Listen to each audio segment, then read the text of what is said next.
Hello there, ladies and gentlemen. This is Orphanlast, aka Skylar Madison. Welcome to the 51 Animation Challenge. Specifically, we're dealing with the flower sack animation. Now, I've gone ahead and combined a number of challenges here, or exercises, where it would normally be a number of different flower sack animations. And I've just went ahead and rolled them all up into one, and I'm having a good time doing this. Now, there are a number of things with this animation I still need to touch up, and I still need to finish a little bit, not too much. But I'm really happy with the turnout with this so far. Now, I've gone ahead and finished all of the animating with flower sack number 1. Flower sack number 2, I've added a lot of different little anticipation movements. After he kicks the ball, he ducks down and he just kind of like peers to see how far the ball has traveled. And then he ducks even further before he stands straight up. And then he shifts his weight over to the opposite foot, and then he shifts his weight over to the other foot once again in order to start walking. This sort of movement seemed a little bit more natural to me. It seemed like it made sense, and it made the animation flow a little bit better.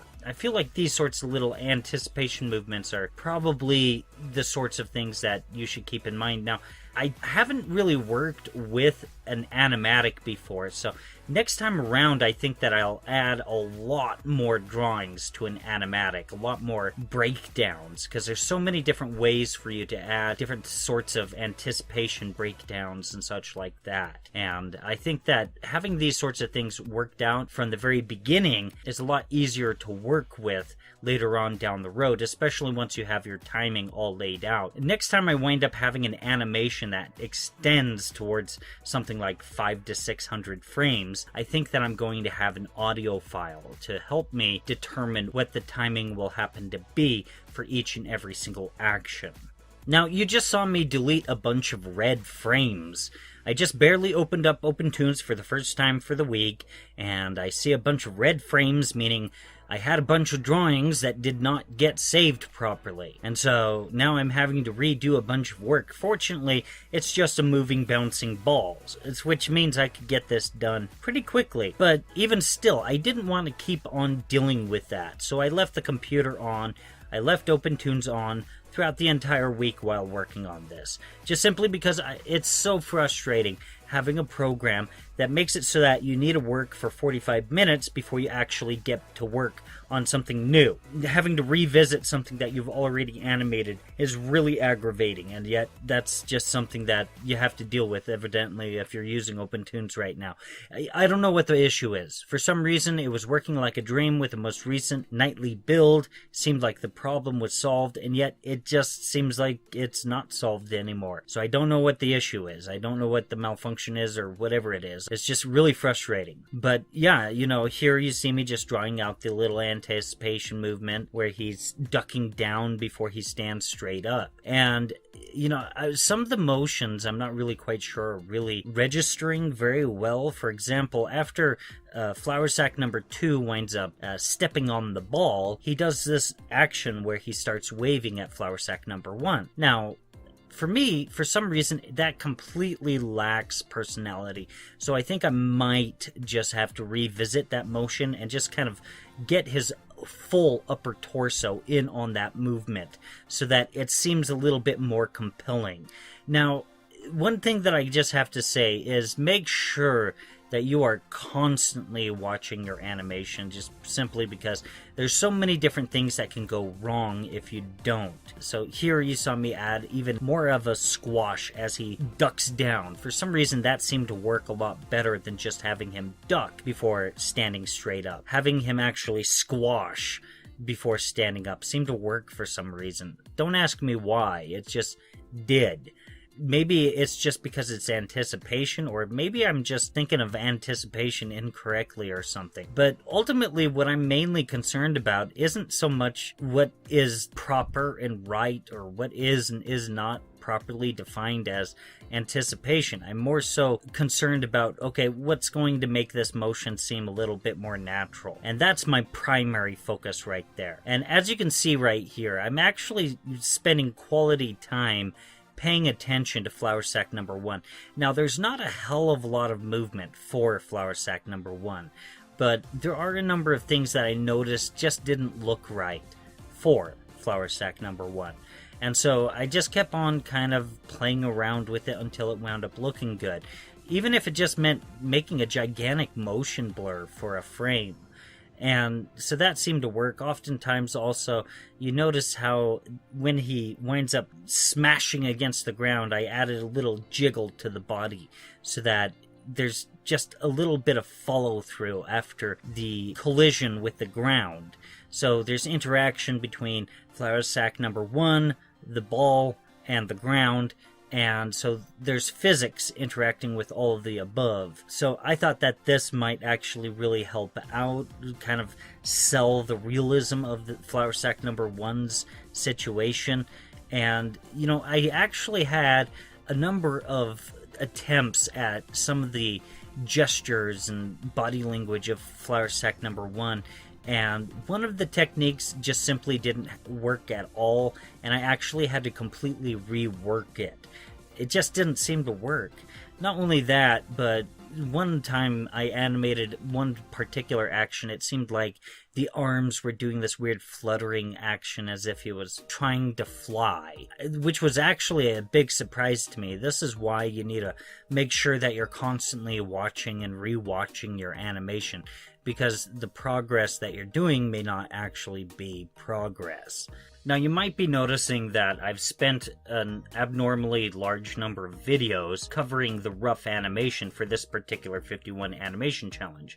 And like I stated earlier, I've gone ahead and wrapped together 3 or 4 different animation challenges into one. So, of course, I'm going to be spending a lot more time on this particular challenge because it's more than one challenge, all in one particular animation. And I actually do think that it's probably best that you pay attention to animation challenges or animation exercises before you go about trying to do your own independent thing, primarily because once you embark on an exercise that's officially recognized by a bunch of different animators, it's easy to find out what you're doing wrong. You're able to ask questions, and professionals are able to answer your questions a lot easier, rather than having to look at a bunch of random animations and just you having to kind of muddle your way through it, if that makes sense. Not only that, but even if you started to do your own independent thing, wouldn't you want your own independent thing to look as good as it could possibly be? So from my perspective, it's best just to have a little bit more practice before you go about embarking on some magnum opus of an animation. Now, you saw me delete the hands on this flour sack number 1 animation as he peeks his head up, and then you see me actually redrawing them, and that's because he was doing that weird motion as if he was trying to fly, just wiggling his hands up and down. But even still, after getting the motion of his hands correct, it just didn't seem like he was behaving properly. So I had to figure something else out. Maybe a little bit of an over-exaggeration of a movement or something, or a little bit of follow-through. That's something that I believe I added to the very end of his little movement there. Now, I continue to work on flour sack number 1 and this motion and a couple of other related motions, so I have a little bit of time to actually talk about something that I mentioned in the last 51 animation challenge video. I mentioned that I'm thinking about getting my hands on a program called Continuiung. Ultimately, what I'm mainly thinking about doing is playing around with a demo for it, because there's a number of little problems that I can already see with the program, and in discussing with a couple of animators that happen to use the program as well. Now, I'm sure that it's excellent at a good number of things, but just getting a moving, bouncing ball sounds like it can be a frustration with Continuiung. So I'm going to try out the demo as soon as I get a better computer. There is no real estimated time as to when I could get a new computer. I just actually injured myself again at work. I fell off of a ladder and almost dislocated my arm. I think that I have some torn muscles and such like that, some bruising around the cartilage and such. So, I don't know. It all depends on if I can actually get some good hours in and be able to keep the money that I've saved.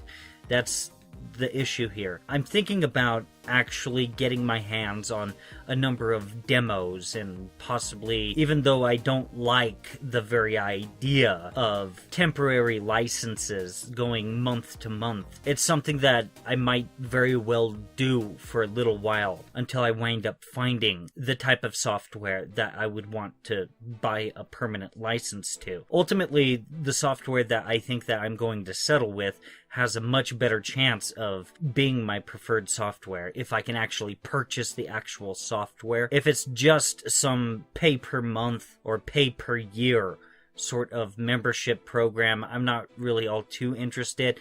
The only thing that I would be interested in that type of software is just to try to figure out how animations are made with that particular animation software. What is it that animators like about that software? That's what I would be wanting to learn about. Now, don't get me wrong, what I'm describing about this whole process of what I'm thinking about doing here after I get a new computer is not something that I'm really ultra looking forward to by any stretch of the imagination. Primarily because whenever I use a beta, or whenever I'm thinking about using a piece of software for a temporary period of time, ultimately I have work that's saved as only that type of animation file.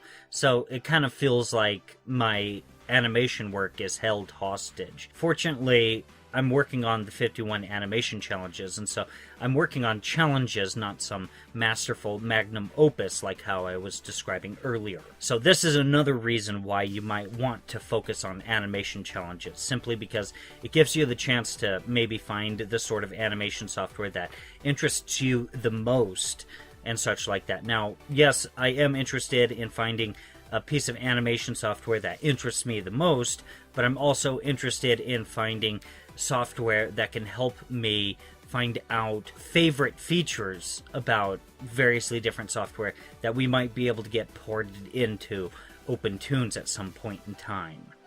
Now, it's at this part in the video here where I decided, okay, well, the moment where he transitions from kicking the ball to kind of squinting to look at where the ball went to, crouching down, doing a little bit of a squash, and then standing up. That transition towards him walking just didn't seem natural. And so oftentimes what I've noticed people do is they tend to lean on the foot that actually is about to take off in a walk cycle. And so they lean back a little bit, and then they lean on the foot that's going to actually lift off, and then they rock over to the other foot. And for some reason, this really made it look a lot more lively, more natural of a movement. And I think it's simply because I feel as if I've noticed people doing that specific behavior before in the past. Now, this walk cycle, it's just a 2-step walk cycle. I'm going to use it multiple times throughout this animation. In fact, I think I've already used it. This will be the second time that I use it.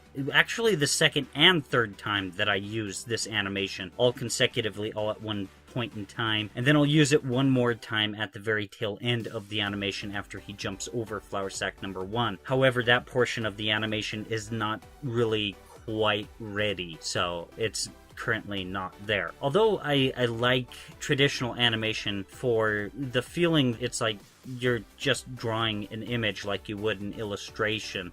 I don't really like the feeling of just repetitively drawing the same thing over and over and over and over again. That's one small thing that I'm looking forward to when it comes to trying out other software. If there is some way that isn't necessarily cutout animation, I don't know. There's a lot of different ways of doing cutout animation, but even still, the forms of cutout animation that I've tried in the past, but most especially inside of OpenTunes, it just seems really frustrating to me. If there's some program that has in some way made cutout animation feel more natural, then I'm all for it. What I've heard about with the grease pencil with Blender, like you use pretty much the equivalent of a lasso tool, and you're able to just grab an arm and warp it and such like that. That kind of interests me. I am kind of interested in how Blender's grease pencil is. Is it vector? What is it exactly? Is it raster?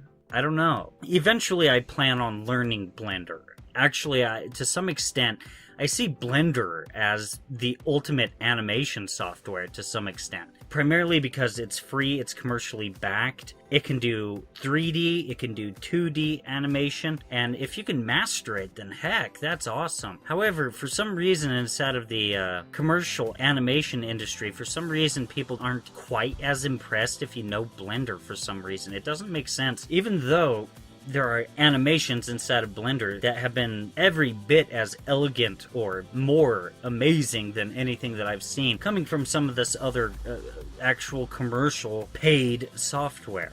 For some reason, there's something about free that gets people to think cheap, and in Blender's case, it's not. It's state-of-the-art. That's one of the most unique things about Blender. It's open source, and it's truly state-of-the-art, and it's also kept up to date. So, there's that. I actually have a buddy on Twitter who's super eager to teach me how to use Blender, and eventually I plan on making a video series all about that. Have her show off Blender and what it can do, trying to teach me how to use it and such. Now, I am familiar with a few of the aspects of Blender, but having someone to teach you is a heck of a lot easier than just trying to play around with the program itself or trying to find some sort of online tutorial or online wiki to try to teach you how to use Blender. Oftentimes you'll find tutorials that just kind of skim over things that aren't really that informative and all that. And so yeah, I'm really looking forward to eventually learning Blender. But at this point in time, I'm waiting on Blender 2.8, I believe, which is when the grease pencil is going to be fully formed and when the interface is going to be a lot more user-friendly. And so I figure if you're going to try to learn Blender, it's best that you learn with the training wheels on. Currently, there are no training wheels. Currently, everything inside of Blender is pretty much just a series of keyboard shortcuts and pressing spacebar and searching for what you want to find or opening up tons of different little drop-down menus and such. The layers panel that currently exists inside of Blender isn't really that fascinating or anything like that either. Anyways, so talking about the animation here, the little wind-up towards him jumping, I need to do a little bit more work on that, as well as on the jump itself. It's just a little bit too choppy with the jump, and the wind-up, there's just something that just feels a little bit unnatural about it. When he lands, you know, most of his body is just a big motion blur. I'm okay with that. It just felt really snappy when he lands. So I'm really happy with that result, but there's a lot more refinement needing to be made there. Fortunately, it won't really take too much time to actually do that refinement, so I'm happy about that. In the next video in this particular series, you're going to see me start to clean this up. I was thinking about doing some cleanup inside of a different program. However, I don't think that I'm going to have a new computer by the time that I have the next 51 Animation Challenge video up and running and such like that. So, yeah. Well, anyways, guys, this video is winding down. That pretty much concludes it for this video. If you guys enjoyed it, please like, share, and subscribe. And if you guys didn't like it, please like, share, and subscribe. Anyways, there's a lot of work that goes into making these videos. And if you guys would like to take a look at any of the other videos that I've been making, feel free to click on any of them that are on the screen right now. Thank you very much for your time.